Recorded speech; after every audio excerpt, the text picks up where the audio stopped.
తిరుమల తిరుపతి దేవస్థానంలో జరిగినటువంటి ఒక వ్యవహారం. రవికుమార్ అనేటటువంటి ఒక ఉద్యోగికి సంబంధించి, అతను ఉద్యోగి కాదు, మఠానికి సంబంధించినటువంటి జేంగార్ మఠానికి సంబంధించిన వ్యక్తి.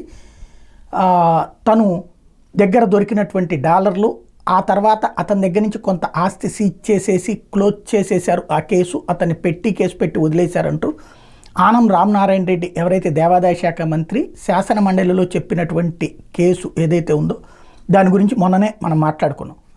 ఈ సందర్భంగా ఒక తిరుమలకు సంబంధించినటువంటి మిత్రుడు పంపించినటువంటిదే ఇప్పుడు మనకి కనబడుతున్నటువంటి ఆ డాక్యుమెంట్.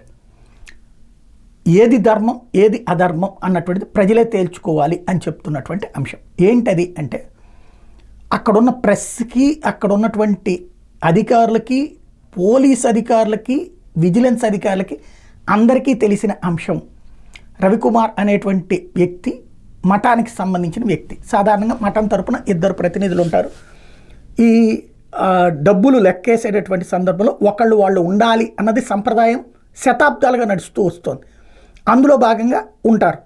అలాంటి వ్యక్తి దగ్గర అనుమానం వచ్చి వెరిఫై చేస్తే ఈ డబ్బులు దొరికినాయి, డాలర్లు దొరికినాయి. ఆ తర్వాత అతన్ని అడిగితే ఇవాళ కాదు ఎప్పటి నుంచినో ఇలాగ తీసుకెళ్తున్నాడు అన్నటువంటి విషయం బయటపడింది. అంటే ఇవాళ కాదు, అతను ఉద్యోగంలో చేరిన తర్వాత నుంచి, అంటే అతను ఏంటి మఠం తరపున ఉద్యోగి, టీటీడీ ఎంప్లాయ్ కాదు. అలాంటి వ్యక్తి ఏళ్ల తరబడి ఇట్లాగే చేస్తూ వస్తున్నాడు అన్నటువంటి విషయం బయటపడింది. ఇప్పుడు కాదు, అతను గత 25 ఏళ్ల నుండి చేస్తున్నాడని. అంటే అదంతా కూడా అక్కడ ఏదైతే ఇబ్బందికరమైనటువంటి అంశం. అంటే ఇప్పుడు అతని దగ్గర ఆ రోజున దొరికింది ఒక $20, $30 దొరికింది.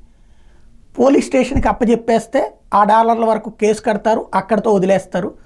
కానీ దశాబ్దాలుగా అతను అట్లా తీసుకున్నాడు కాబట్టి ముందు అతన్ని కస్టడీలో ఉంచి వాళ్ళ కుటుంబాన్ని పిలిచి, ఇట్లాగా మీ ఆయన ఒప్పుకున్నాడు, మీకు అసలు ఎంతెంత ఆస్తులు ఉన్నాయంటే అతనికి వచ్చే జీతం అతి పరిమితం, కానీ అతని ఆస్తులు చూస్తే దాదాపు 150 కోట్ల రూపాయల ఆస్తులు ఉన్నాయి. అంటే ప్రతిసారి ఇట్లా డబ్బులు వచ్చినటువంటి 2010 సంవత్సరం వరకు అతను కొనుక్కున్నాడు ప్రాపర్టీస్.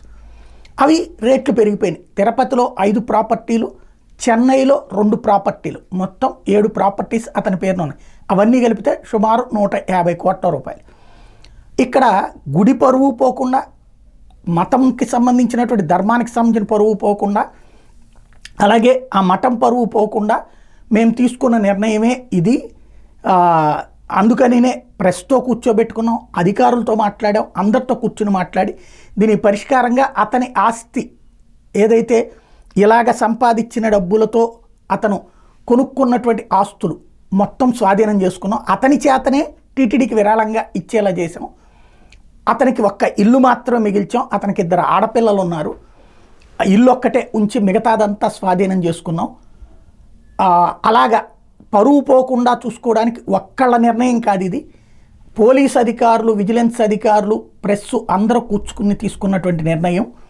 దీంట్లో మేము చేసింది తప్ప అంటూ ఒక ప్రశ్న వేస్తూ ఉన్నారు.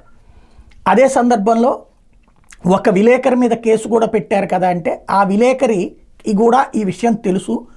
మిగతా ప్రెస్ అందరూ ఇందులో టీటీడీ పరువు పోకూడదు, ధర్మం పరువు పోకూడదు, మఠం పరువు పోకూడదని, ఈ ఎట్లాగూ పరిష్కారం కూడా జరిగింది కాబట్టి అని వదిలేశారు. కానీ ఆ విలేకరి ఆ పర్సన్కి ఫోన్ చేసి బెదిరించి డబ్బులు డిమాండ్ చేశాడు, 50 లక్షల రూపాయలు. అది అతను ఆడియో రికార్డ్ చేసి పోలీసులకి చూపించడంతో పోలీసులు కేసు నమోదు చేశారు.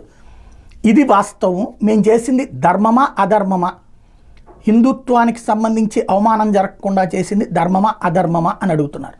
ఇది ధర్మ సూక్ష్మం. చట్ట ప్రకారం అయితే అతన్ని అరెస్ట్ చేస్తే ఆ డాలర్ల వరకు రికవరీకి సంబంధించి ఒక 3 నెల రోజులు, 2 నెలలు, మ్యాక్సిమం 6 నెలలకు మించి శిక్ష పడదు. ఆ తర్వాత వచ్చేసి తన పని తను చేసుకుంటాడు. అదే అతను ఇన్నేళ్ళుది ప్రూవ్ చేయడం కూడా కష్టం. సంపాదించిందంతా ఇట్లాగా టీటీడీలో దీని సందర్భంగా ఎత్తుకెళ్ళింది. ఇది ఒక ప్రభుత్వం అని కాదు, లేదా ప్రభుత్వంతో సంబంధం లేదు, ఏళ్ల తరబడి చేశాడు అన్నటువంటి విషయాన్ని చూశాక ఈ పని చేశాం. మేము చేసింది ధర్మమా అధర్మమా అని ప్రశ్నిస్తున్నారు. తేల్చుకోవాల్సింది ప్రజలే, ధర్మాన్ని గురించి ఆలోచించేటువంటి వాళ్ళే.